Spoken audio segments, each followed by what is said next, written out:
Hello members, this is Aman from upmost stocks. तो इस video में जिस स्टॉक को हम लोग कवर करने वाले हैं उसका नाम है सन फार्मास्यूटिकल्स।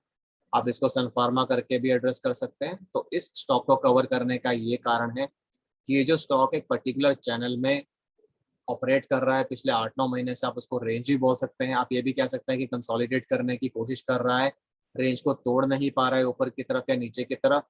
तो बेसिकली इस पर्टिकुलर चार्ट में, जो कि वीकली चार्ट है सन फार्मा का, आप देख सकते हैं कि हमने दो लाइंस ड्रॉ की हुई है, एक है अपर बैंड और एक है लोअर बैंड। तो इन दोनों को जब हम यूज करते हैं तो हम कह सकते हैं कि स्टॉक जो है एक पर्टिकुलर रेंज में या फिर एक पर्टिकुलर चैनल में कंसोलिडेट कर रहा है या फिर ऑपरेट कर रहा है या फिर ट्रेड कर रहा है। जब एक स्टॉक एक पर्टिकुलर चैनल में ट्रेड कर रहा होता है तो बेसिकली क्या होता है उस स्टॉक में, जब भी वो ऊपर जाएगा तो अपर बैंड पे उसको रेजिस्टेंस मिलेगी, वहां से वो नीचे गिरेगा, नीचे गिरने के बाद वो लोअर बैंड पे सपोर्ट लेगा, फिर वहां से ऊपर मूव कर जाएगा। तो आप देख सकते हैं कि ऐसा ही स्टॉक में हो रहा है, ऊपर टच करता है, नीचे आ जाता है, फिर ऊपर जाता है, फिर टच करता है, फिर नीचे आ जाता है। मतलब इसके लिए जो रेजिस्टेंस और सपोर्ट लेवल्स हैं वो इस पर्टिकुलर बैंड्स के थ्रू आप लोग डिटरमिन कर सकते हैं। इसको आप अपर बैंड लेंगे और इसको लोअर बैंड लेंगे। आप इसको अपर लाइन भी बोल सकते हैं और इसको लोअर लाइन भी बोल सकते हैं चैनल की। तो बेसिकली चैनल कैसे फॉर्म किया गया उसको समझने की कोशिश करते हैं।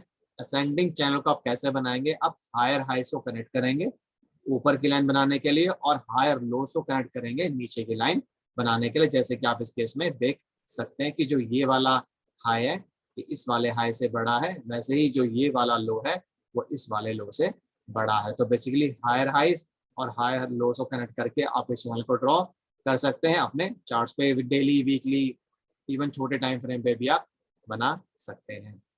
तो बेसिकली अब हम स्टॉक में डिस्कस करेंगे कि क्या हो सकता है कि अगर ये स्टॉक ऊपर की तरफ ब्रेकआउट देता है या नीचे की तरफ ब्रेकडाउन देता है। सबसे पहले उसके लिए हमें क्या करना पड़ेगा, हमें इस रेंज की हाइट निकालनी पड़ेगी। तो हाइट जो निकलती है वो आती है 109 रुपए की। इस एरो के थ्रू बेसिकली हम लोग उसको कैलकुलेट कर सकते हैं। अदरवाइज आप सिंपल सा एक डायगोनल लाइन यहाँ पे ड्रॉ करेंगे, इस पॉइंट को लेंगे और इस पॉइंट को लेंगे, जो इनका डिफरेंस होगा वो उसकी रेंज निकल कर आ जाएगी। हमने सारी कैलकुलेशन पहले से करके रखी हुई है, तो वो 109 की आ रही है।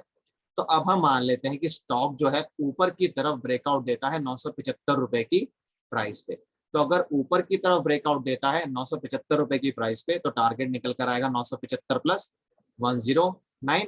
अगर ये नीचे की तरफ ब्रेक डाउन देता है मान लीजिए 885 रुपीज की प्राइस पे, तो आप 885 में से 109 रुपए को माइनस कर देंगे, वो आपका नीचे की तरफ टारगेट हो जाएगा। देखिए इस पर्टिकुलर वीडियो में हम लोग को स्पेसिफिक वैल्यू नहीं डिटरमिन कर रहे हैं, क्योंकि अभी हमें पता नहीं कि स्टॉक किस प्राइस पे ब्रेकआउट या ब्रेकडाउन देगा या फिर देगा ही नहीं और इसी पर्टिकुलर चैनल में ट्रेड करता रहेगा। तो बेसिकली ऐसा हो सकता है कि जो जहाँ पे स्टॉक ने आज क्लोज किया है वहां से ये ऊपर जाए, इस लाइन पे टच करे, रेजिस्टेंस ले, फिर नीचे आए, फिर यहाँ सपोर्ट ले, इसको ना तोड़ पाए, फिर यहाँ से ऊपर जाओ और इसी चैनल में ऑपरेट करता रहे। तो बेसिकली जब एक स्टॉक एक चैनल में ट्रेड कर रहा होता है तो लोग कैसे बाइंग सेलिंग करते हैं, वो सपोर्ट पे बाय करते हैं, रेजिस्टेंस पे बेच देते हैं, रेजिस्टेंस पे शॉर्ट सेल करते हैं और सपोर्ट पे बाय कर लेते हैं। तो ये बेसिकली ट्रेडिंग की जाती है सपोर्ट और रेजिस्टेंस के बेसिस पे, जब एक स्टॉक एक पर्टिकुलर रेंज में कंसोलिडेट कर रहा होता है या फिर पर्टिकुलर चैनल में कंसोलिडेट कर रहा होता है।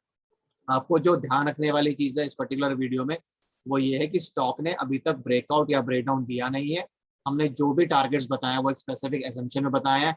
ऐसा भी हो सकता है कि स्टॉक 990 रुपए के प्राइस से ब्रेकआउट दे और नीचे यहाँ पर अगर आता है और ब्रेकडाउन देता है तो और भी कम प्राइस पे या और भी हाई प्राइस पे ब्रेकडाउन दे। तो अभी हमें पता नहीं है बेसिकली क्या होगा, इसलिए हम लोग सिर्फ एक एजम्पशन लेकर चल रहे हैं और उस एजम्पशन के बेसिस पे हम लोगों ने टारगेट बताए हैं। जब एक्चुअल ब्रेकआउट या ब्रेकडाउन आएगा तो आपको उस ब्रेकआउट या ब्रेकडाउन प्राइस को लेना पड़ेगा और उसमें या तो ऐड करना पड़ेगा या फिर माइनस करना पड़ेगा। ऐड आप कब करोगे, जब ब्रेकआउट है, और माइनस कब करोगे ब्रेकडाउन प्राइस में से, जब ब्रेकडाउन हुआ है। तो बेसिकली ये चीज इंपॉर्टेंट थी इसमें समझने वाले कि स्टॉक अभी कंसोलिडेशन में है। इसमें स्ट्रेंथ कब आएगी, जब ये इसको तोड़ेगा ऊपर की तरफ, वीकनेस कब आएगी, जब इसको तोड़ेगा नीचे की तरफ और लगातार क्लोजिंग करना शुरू कर देगा। अभी स्टॉक ने जो क्लोजिंग दी है वो है 915 रुपए की। तो अगर ये ऊपर जाता है कहीं 975 980 के अराउंड ब्रेकआउट देता है तो फिर आप उसमें 109 रुपए जोड़ देंगे। अगर ऊपर जाके रेजिस्टेंस खाता है, नीचे आता है 880 885 के अराउंड ब्रेकडाउन देता है तो आप उसमें से 109 रुपए माइनस कर देंगे। अगर इसी में कंसोलिडेट करता रहता है तो फिर ये लाइन इसके लिए रेजिस्टेंस का काम करेगी और ये लाइन इसके लिए सपोर्ट का काम करेगी। चैनल ट्रेडिंग बेसिकली इसी तरह से होती है। इसको हम लोग असेंडिंग चैनल इसलिए बोलते हैं क्योंकि जो लाइंस है वो अपवर्ड स्लोपिंग है, हायर हाइज और हायर लोस को कनेक्ट करके चैनल बनाया गया है, इसलिए इसको हम लोग अपवर्ड स्लोपिंग चैनल भी बोल सकते हैं। तो अगर आपको इस स्टॉक से रिलेटेड कुछ भी कंसर्न्स, क्वेरीज या सजेशंस हो तो आप कमेंट बॉक्स में डाल सकते हैं, हम उनका रिप्लाई करने की कोशिश करेंगे जल्दी से जल्दी। और इसी के साथ मैं इस वीडियो को एंड करूंगा। This is Aman signing off, bye bye, take care.